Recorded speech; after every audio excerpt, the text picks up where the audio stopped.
This is what we are saying.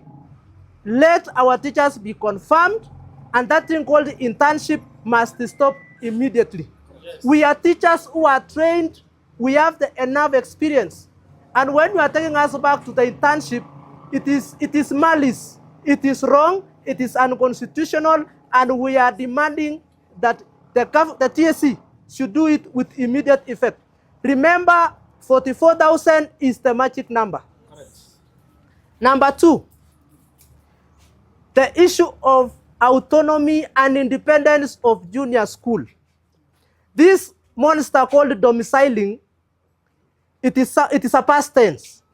We need, JS must begin to run their affairs independently, because for the best interest of our learners.